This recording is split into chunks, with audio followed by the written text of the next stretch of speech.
পশ্চিমবাংলার পুলিশ গতকাল দেখলাম সাধারণ হিন্দুরা রাস্তায় আন্দোলন করেছিল বাংলাদেশের দীপুকে খুন করার জন্য।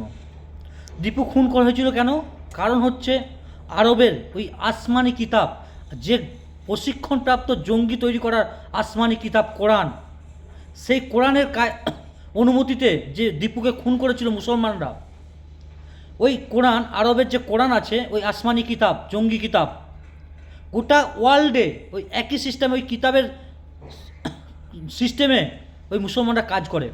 ওই বাংলাদেশের দীপুকে যে খুন করেছিল তার জন্য রাস্তায় নেমেছিল, কলকাতার রাস্তায় নেমেছিল সাধারণ হিন্দুরা এবং সন্ন্যাসীরা।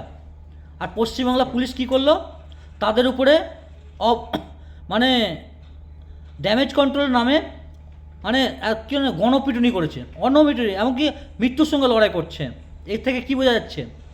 একদিকে ওয়াকফ বোর্ডের নামে হিন্দু সম্পত্তি ধ্বংস করছে, একদিকে ওয়াকফ বোর্ডের নামে, সিএর নামে বাস গাড়ি জ্বালিয়ে দিচ্ছে, হিন্দু ঘরবাড়ি ভাঙচুর করছে। তখন এই পুলিশ, নপুংস পুলিশ পুরো চুপ থাকে। তুলসী মন্দির যখন ভাঙচুর করে তখন এই পুলিশের সাদা রুমাল দেখায় মুসলমান, কারণ হচ্ছে মুসলমান ওরা। আর হিন্দুরা সাধারণ, এরা প্রতিবাদ করবে না, এদেরকে ঘরে চুপচাপ থাকতে হবে, এদেরকে তোমরা যত অত্যাচার করো যেন চুপচাপ থাকবে, যেন ঘর থেকে না বেরোয়, সেই কায়দাটা করছে মমতা ব্যানার্জি। সেটা করেছে যেন হিন্দুরা যেন রাস্তায় না নামতে পারে। তুমি ওই হিন্দুদের অত্যাচার করে যাও। আর এই মুসলমানদের কাজ ওই আরবের কোরআন, শুধু জায়গা স্থানটা সমান আলাদা, কিন্তু ওদের কোরআনের কায়দায়, কোরআনের যেটা লেখা আছে সেটা তারা ফলো করে। এই হিন্দুদেরকে, মুসলিমদেরকে মারতে বলেছে। এই চন্দন দাস বাপ বেটাকে মেরেছে। কারা মেরেছে? মুসলমানরা। কীভাবে মেরেছে? ওয়াকফ বোর্ডের নামে। চন্দন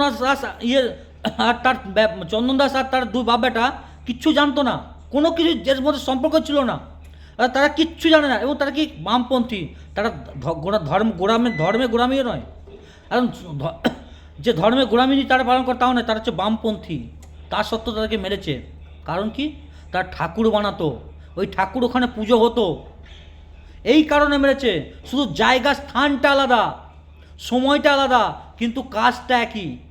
বাংলাদেশে যেভাবে হিন্দু দীপুকে মেরেছে, দীপুও জানে না তাকে কী করে মেরেছে, কী জন্য মেরেছে। গোটা বাংলাদেশ জানে না কী জন্য মেরেছে।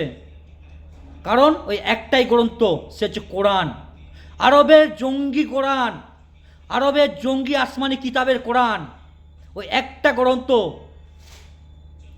আপনারা হিন্দুরা বলছেন ভাইচারা, একবার সূরা তওবার আয়াত নম্বর 5 একবার পড়ে দেখবেন, ওদেরকে জিজ্ঞাসা করবেন এটা কি লেখা আছে, তোদের জিজ্ঞাসা করবেন। ভাইচারা না, ওখানেই বেরিয়ে যাবে ওদের ভাইচারা ওখানে বেরিয়ে যাবে।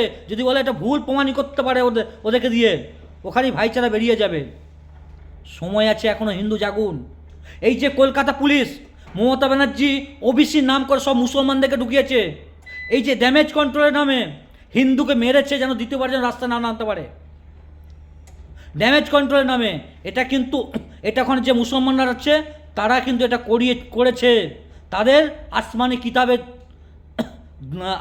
কিতাবের পারমিশনে, এবং তাদের এই বুদ্ধির জোরেতে হিন্দুকে এরকম করে মেরেছে। আর মুসলমান হলে কী হতো? সাদা রুমাল দেখাতো, নাহলে চেয়ারের তলায় লুকিয়ে পড়তো। এটা মাথায় রাখবেন। মুসলমানদের কাছে কিছু কেনার আগে এটা মাথায় রাখবেন যে ওই করিম চাচার কাছে হালাল মাংস খেতে ভালো লাগে, ওদেরকে একদিন জবাই করা, ওদেরকে একদিন ঝটকা মাংস খাইয়ে দেখাবেন তো কেমন খায়। আপনার কাছে খাওয়াতে পারবেন না। এখানে মাত্র 15%